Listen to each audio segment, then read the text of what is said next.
어제는 교도소에서 전화가 왔습니다. 전화가 와서 목사님, 그 사람은 교도소에서 있은 지 25년인데 지금까지 목사님 이런 일이 없었는데 이런 일이 처음입니다. 그래서 무슨 일인데 그러냐? 그러고 제가 물었어요. 그때 지금까지 교도소 생활 25년째 하고 있는데 25년인데 언제 나올지 몰라요. 언제 나올지는 모르는 사람인데 지금까지 25년을 있었는데 추석, 설날 특식이 안 나와본 적이 한 번도 없었대요. 근데 올해는 연휴가 길었는데도 특식이 한 번도 없었대요. 그러면서 25년 살면서 이런 일 처음 만났습니다. 그러고 이야기를 하더라고요. 그래서 사람들이 예상치 못한 일들, 늘 당연하게 지나가는 일들이 당연하지 않음을 느끼는 때들이 사람이 살아가다가 보면 생깁니다. 이런 일이 처음이다. 그래서 사람들은 총체적인 위기다. 아니면 진퇴양난의 그런 위기. 우리나라가 계엄 선포하고 나서 총체적인 위기가 오고 있는 거 여러분들 아시는 분들은 아실 거예요. 모르는 분들은 뭐 그냥 사는 게 그런 거지라고 생각할지 모르지만 그렇게 쉽게 생각하면 안 됩니다.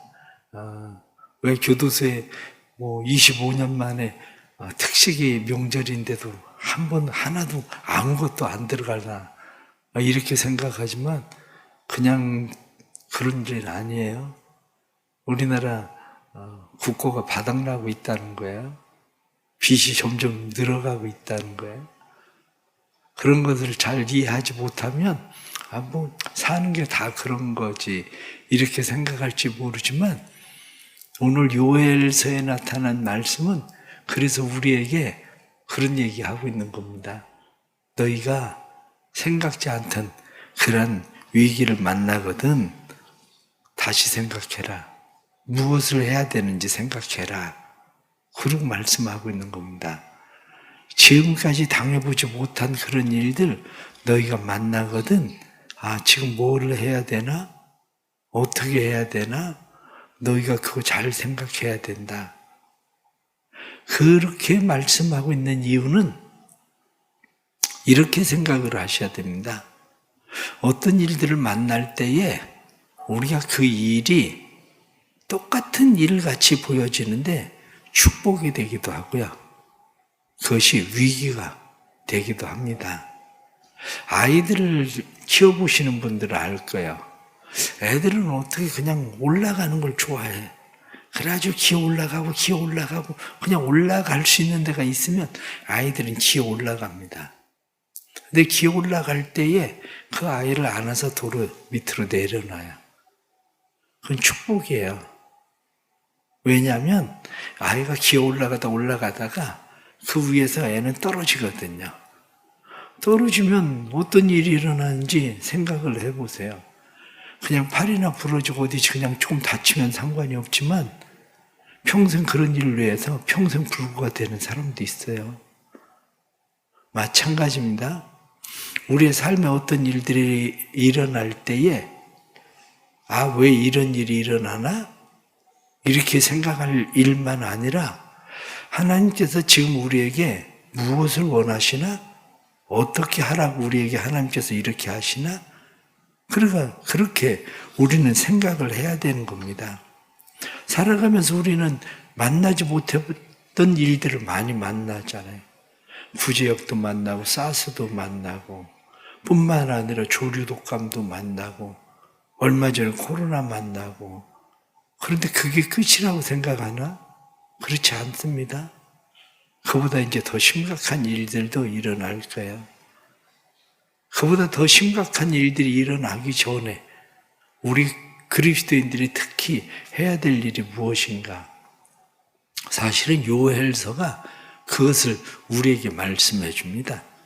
요엘 1장 1절 말씀을 보면 부두엘의 아들 요엘에게 임한 여호와의 말씀이라 그렇게 되어 있습니다. 부두엘, 하나님에 의해 설득당한 사람, 이런 뜻입니다. 부두엘이라는 말은.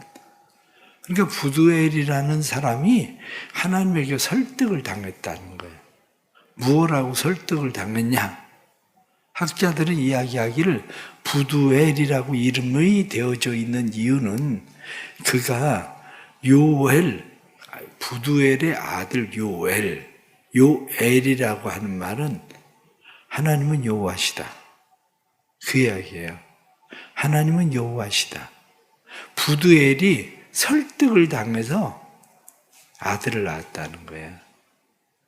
그 이름이 요엘, 그분이 하나님이시다. 여호와는 하나님이시다라고 이름을 지어라. 이렇게 돼 있는 거죠. 그래서 부두엘이 아들을 낳았는데 그 이름이 요엘, 하나님이 여호와시다. 이렇게, 당연히 하나님이 하나님 아닙니까? 그런데 하나님은 하나님이시다. 이렇게 그 분명한 일이다. 무슨 이야기입니까? 요엘서에 나타나는 이 말씀이 이거 하나님의 말씀이다. 이렇게 얘기하는 거죠. 하나님의 말씀이다. 그러면서 요엘서에 전체적으로 나타나는 말씀은 무슨 이야기냐면 예상치 못한 일, 총체적인 위기, 어려움의 상황들, 이러한 일들을 만나거든 너희가 무엇을 해야 되는지 기억해라. 그것이 너희가 축복이 되는 일인지 아니면 너희를 멸망시키는 일이 될지 너희가 기억하고 해야 될 일이 있다. 이렇게 말씀하는 게 바로 요엘서에 나타나는 그런 말씀입니다. 그래서 오늘 성경에 나타나는 말씀을 보면 이 말씀들 속에서 특별히 몇 사람들을 지칭해서 이야기합니다. 2절 말씀에 보면 늙은 자들아, 이렇게 늙은 자들아. 5절 말씀에 보면 취하는 자들아. 그리고 11절 말씀에 보면 농부들아. 그리고 13절에 제사장들아. 이렇게 지금 나와 있는 사람들을 보십시오. 늙은 자들아. 나이가 들었는데 나이가 들은 이 사람들이 지금까지 만나보지 못한 일을 너희가 만나게 될 거다. 이렇게 이야기합니다. 지금까지 만나보지 못한 일들을 너희가 만날 텐데 4절 말씀에 보면 팥중이가 남긴 것을 메뚜기가 먹고 메뚜기가 남긴 것을 느치가 먹고 느치가 남긴 것을 황충이 먹고 여기 팥중이, 메뚜기, 그리고 느치, 황충 이 말들은 같은 이야기입니다. 성경에 같은 이야기들을 반복해서 사용하고 있는 시적인 용어의 표어죠. 말이죠. 그래 팥중이 그렇게 얘기하면 가잠이라는 말은 지금 여기 성경에 성숙하지 못한 메뚜기를 가잠이라고 얘기하는 거야. 성숙하지 못한 메뚜기. 그럼 메뚜기 그러면 아르베. 그래서 메뚜기는 아르베. 그리고 느치, 옐레츠는 어린 메뚜기. 그러니까 이 말들이 지금 황충, 하실, 이 다 메뚜기라고 하는 말을 그렇게 우리가 성경에 나타난 이사야 6장 3절에 나타난 말씀 보면 거룩하다 이렇게 반복해서 사용하는 것처럼 이사야 1장 18절 말씀에 너희 죄가 주홍 같을지라도 진홍 같을지라도 이렇게 주홍, 진홍 이렇게 같은 말들을 사용하는 것처럼 메뚜기라고 하는 말을 지금 그렇게 사용하고 있는 말이죠. 그러니까 메뚜기 재앙이 너희에게 올 텐데 메뚜기 재앙이 오는 그때에 너희가 해야 되는 일들이 뭐냐 그렇게 지금 이야기를 하고 있는 겁니다. 세계에는 메뚜기 재앙들이 많았죠. 우리가 성경에 나타나는 애굽 사람들에게 8번째 내리던 그러한 재앙, 메뚜기 재앙이 내리던 것처럼 이 메뚜기 재앙들이 세계적으로는 많았는데 근래에 있었던 메뚜기 재앙, 그러면 미국 같은 경우는 1874년에 메뚜기 재앙이 한 번 있었거든요. 그때의 메뚜기 재앙 때에 메뚜기가 얼마 정도 되냐? 14조 마리 정도 될 거라고 그렇게 얘기합니다. 14조 마리가 이 메뚜기들이 중서부를 완전히 싹 쓸고 지나갔습니다. 중서부를. 근래에 일어났었던 그런 메뚜기 재앙은 2003년부터 2005년까지 메뚜기 재앙이 아프리카에 일어났었습니다. 그때 메뚜기 재앙이 아프리카 사헬 지방에 메뚜기 재앙이 일어났는데 이때 메뚜기 재앙이 80%에서 100%를 싹 쓸어갔습니다.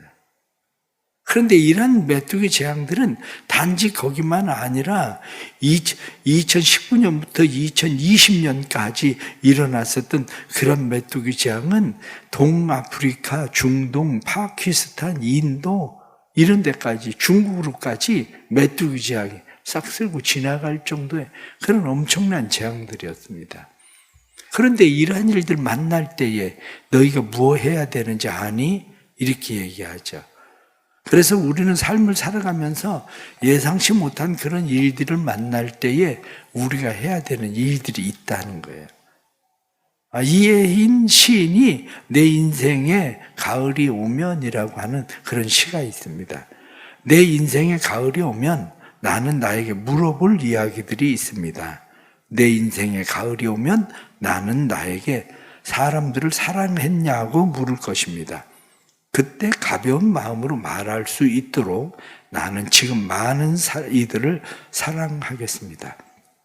내 인생에 가을이 오면 나는 나에게 열심히 살았냐고 물을 것입니다. 그때 자신 있게 말할 수 있도록 나는 지금 맞이하고 있는 하루하루를 최선을 다하여 살아야겠습니다. 내 인생에 가을이 오면 나는 나에게 사람들에게 상처를 준 일이 없느냐고 물을 것입니다. 그때 얼른 대답하기 위해 지금 나는 사람들에게 상처 주는 말과 행동을 하지 않아야겠습니다. 내 인생에 가을이 오면 나는 나에게 삶이 아름다웠냐고 물을 것입니다. 그때 기쁘게 대답하기 위해 지금 내 삶의 날들을 기쁨으로 아름답게 가꾸어야겠습니다. 내 인생에 가을이 오면 나는 나에게 가족에게 부끄러움이 없냐고 물을 것입니다. 그때 반갑게 대답하기 위해 나는 지금 좋은 가족의 일원이 되도록 내 할 일을 다하며 가족을 사랑하고 부모님께 순종하겠습니다. 내 인생에 가을이 오면 나는 나에게 이웃과 국가를 위해 무엇을 했느냐고 물을 것입니다. 그때 나는 힘주어 대답하기 위해 지금 이웃에게 관심을 가지고 좋은 사회의 시민으로 살아야겠습니다. 내 인생의 가을이 오면 나는 나에게 어떤 열매를 얼만큼 맺었느냐고 물을 것입니다. 그때 자랑스럽게 대답하기 위해 지금 나는 내 마음 밭에 좋은 생각의 씨를 뿌려 좋은 말과 좋은 행동의 열매를 부지런히 키워야겠습니다. 내 인생에 가을이 왔을 때 무엇보다도 그리스도의 향기로서 이같이 되기를 바라며 이런 시입니다. 인생에 가을이 온다. 그렇게 말하는 것처럼 우리의 인생에도 그런 날들이 올 때에 여호와의 날, 이 날들이 우리에게 올 때에 우리가 해야 될 일들은 성경은 몇 가지로 우리에게 분명하게 이야기합니다. 그렇다면 우리는 꼭 그날을 당해서만 그런 일을 해야 되는 것이 아니라 그런 일을 당하기 전에 우리가 해야 될 일들이 그러하다. 그런 겁니다.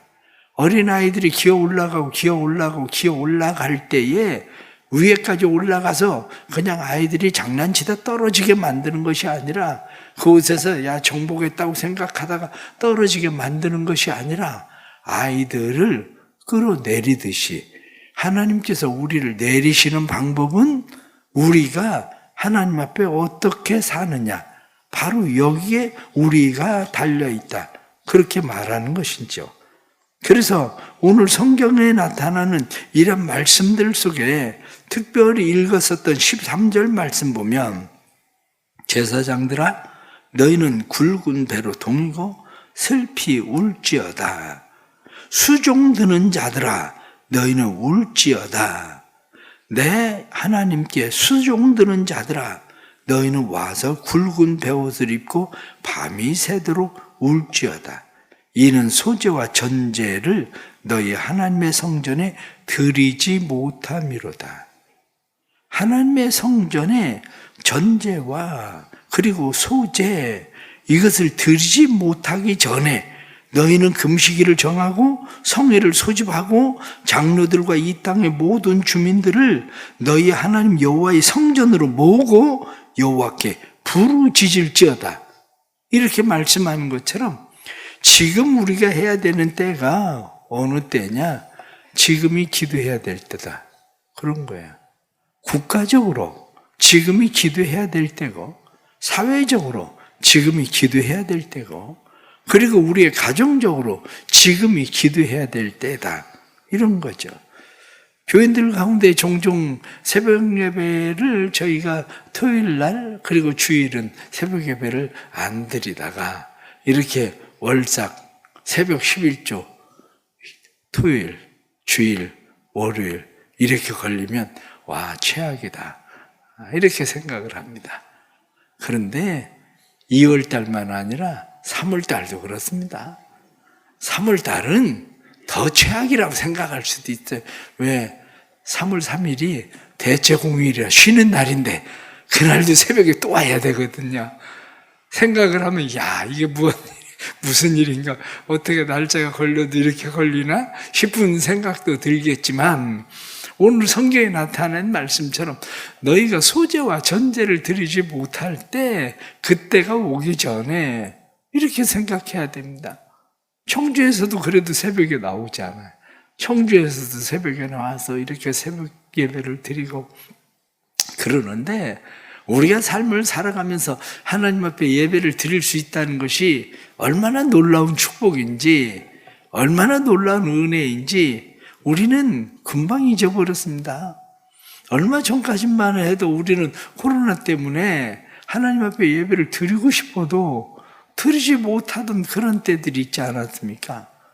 그런데 우리는 그러한 일들, 예배라고 하는 것이 우리의 삶에 내가 아무리 드리고 싶어도 너희가 그렇게 할 수 없을 때 오늘 성경 본문에 나타난 말씀처럼 너희가 소재를 드리고 전제를 드리고 싶어도 하나님의 성전에 드리지 못함이로다. 이렇게 말씀하고 있는 것처럼 예배를 드리고 싶어도 드릴 수 없는, 그래서 16절 말씀에 먹을 것이 우리 눈앞에 끊어지지 아니하였느냐, 기쁨과 즐거움이 우리의 하나님의 성전에서 끊어지지 아니하였느냐.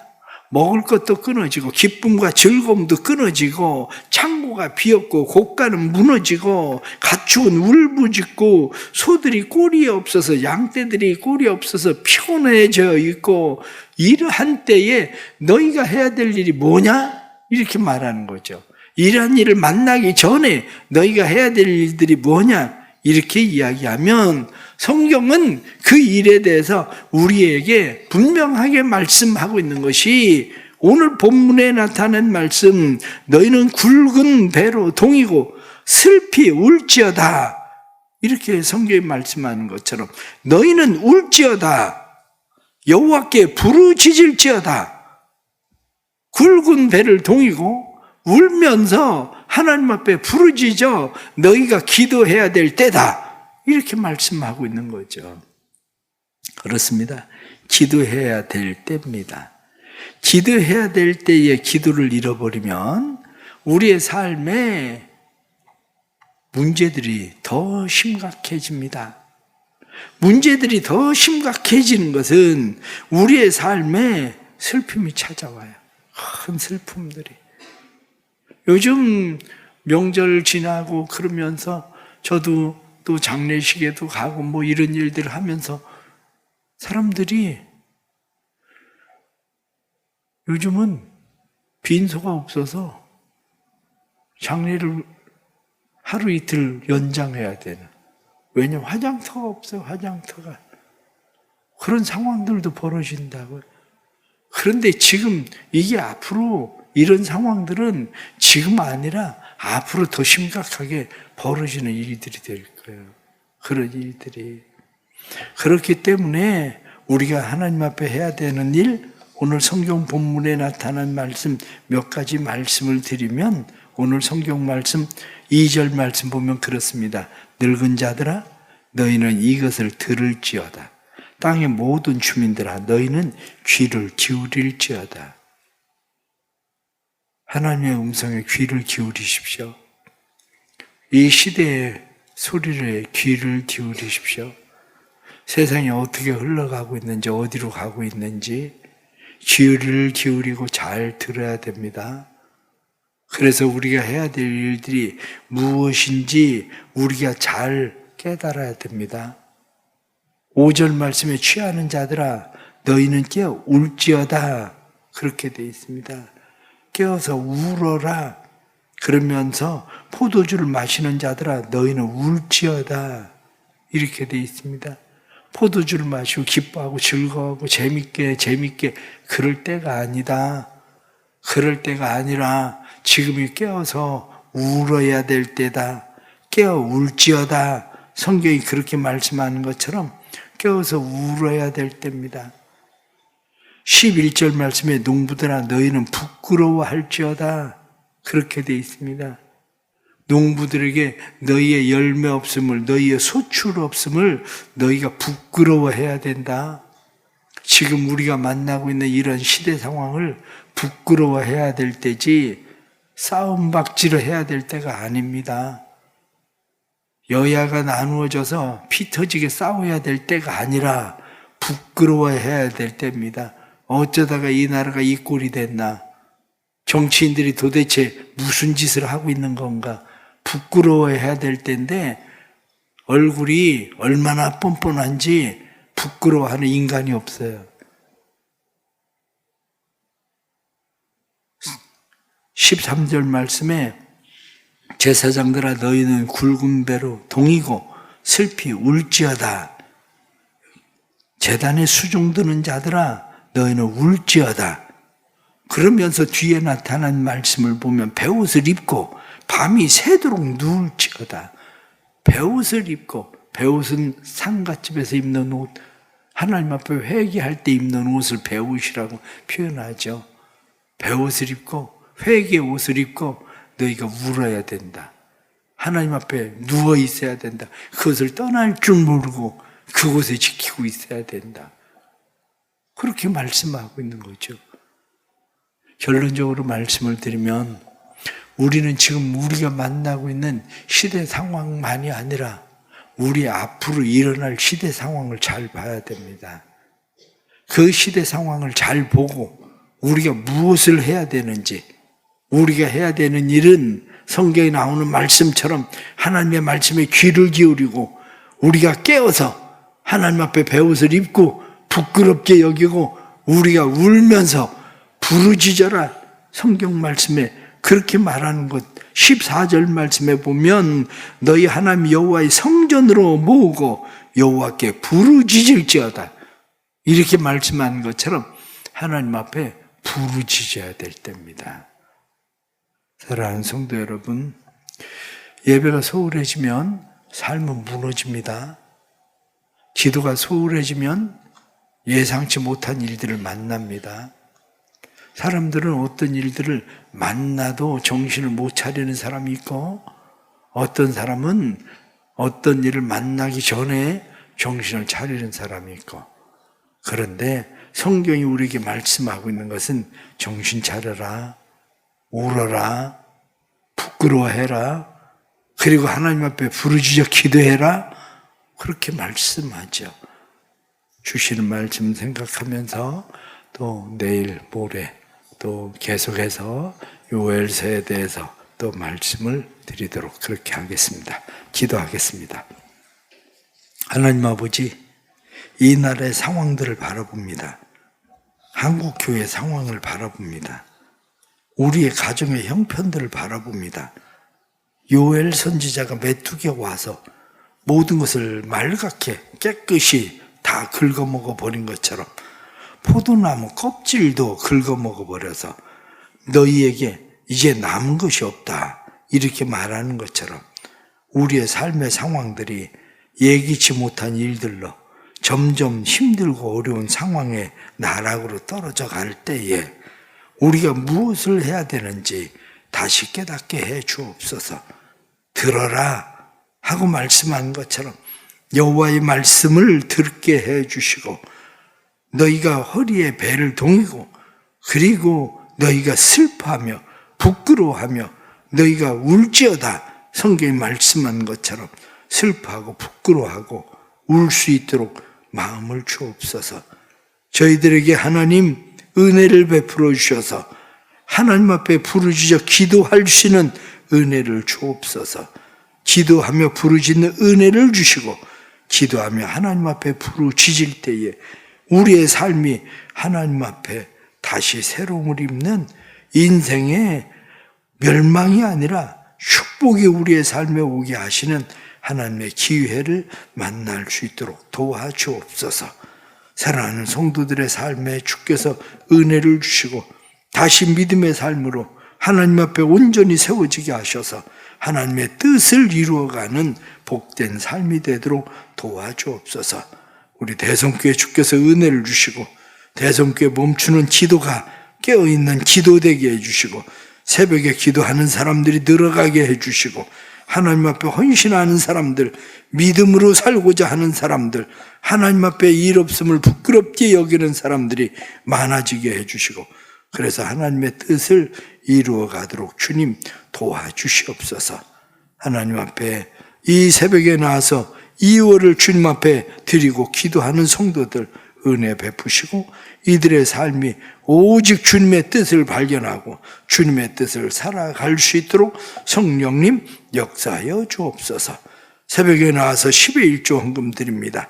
믿음으로 드리는 예물의 은혜를 주시고 이들의 삶에 하나님께서 점점 더 풍성하게 하시는 은혜를 주시고, 하늘의 곳간을 열으시고 땅의 곳간을 채우시는 하나님의 복을 보게 해 주셔서 하나님 앞에 드려지는 11조가 점점 늘어가게 하시는 은혜의 삶이 되도록 도와주옵소서. 지난 한 달도 은혜 가운데 살았음을 감사하며 2월을 하나님 앞에 맡기고 감사하며 기도하는 사랑하는 성도들 은혜 베풀어 주시고, 이들이 감사하는 마음들 속에 감사할 일들이 점점 더 많아지게 하시는 하나님의 은혜와 축복이 나타나도록 성령님 도와주옵소서.